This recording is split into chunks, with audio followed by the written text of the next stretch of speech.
Shri Venkateswara gold తాకట్టులో ఉన్న మీ బంగారాన్ని విడిపించి కొనబడును.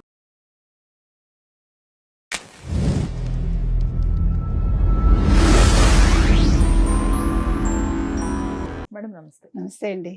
మేడం తమిళనాడులో 9 మంది పోలీసులకి ఉరిశిక్ష వేయటం సంచలనం రేపుతోంది. అసలు ఏంటి ఆ కేసు? దేనివల్ల వాళ్ళకి ఉరిశిక్ష పడింది? తమిళనాడులోని సాత్తాంకుళం అండి. అక్కడ మీకు కోవిడ్ టైంలో 2020 జూన్ అనుకుంటాను, నాకు ఎగ్జాక్ట్ డేట్ గుర్తులేదు. ఒకరోజు కొట్లు ఒక టైంకి మూసేయమనేవాళ్ళు కదా, షాప్స్. అట్లా వీళ్ళు తండ్రి కొడుకులండి, వాళ్ళిద్దరూ ఆ రోజు దుకాణం మూయడం లేట్ అయింది. ఓకే. లేట్ అవుతే వీళ్ళు పోలీసులు అక్కడికి వెళ్ళి నేను అనుకోవడం వాళ్ళు ఏదైనా డబ్బు అడిగి ఉంటారండి, వాళ్ళు ఇచ్చి ఉండకపోవచ్చు. దాంతో వాళ్ళని పోలీస్ స్టేషన్కి తీసుకొచ్చి 9 పోలీసులు విచక్షణారహితంగా కొట్టారు వాళ్ళని. చాలా తప్పు కదా, ఇంత అన్యాయం కదా. అక్కడ సాక్షి రేవతి అన్న హెడ్ కానిస్టేబుల్. ఓకే. ఆవిడ ఎంత నిజంగా ధైర్యంగా ఈ సిచ్యువేషన్ ఎదుర్కొన్నారంటే ఎవ్వరూ కూడా ఏమీ చేయలేకపోయారు. అప్పుడు పోలీసులు ఏం చేశారు, వాళ్ళు చచ్చిపోయారు, రక్తపు మరకలు అన్నీ తుడిచేసి అక్కడ ఏమి ఎవిడెన్స్ లేకుండా చేసేసారు. చేశాక మొత్తం ఫుటేజ్, సీసీటీవీ ఫుటేజ్ కూడా మాయం చేశారు. మాయం చేస్తే ఈవిడ పైవాళ్ళ ఒత్తిడి ఉన్న సాటి పోలీసులు ఆవిడని ఇబ్బంది పెట్టిన ఆవిడ సాక్ష్యం చెప్పారు.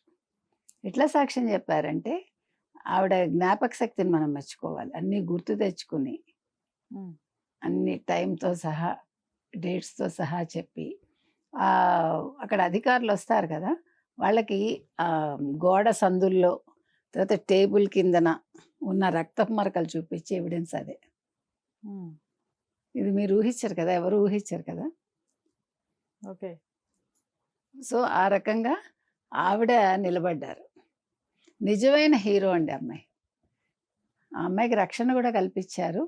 కానీ అసలు అంటే చూడండి, వృత్తి కంటే కూడా ఆవిడ విలువలకి, మనస్సాక్షికి వ్యతిరేకంగా వెళ్లకుండా ఆవిడ నిలబడి గెలిచారు.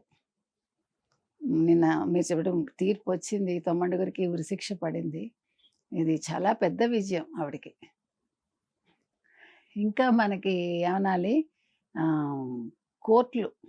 కోర్టుల్లో న్యాయం ఉంది.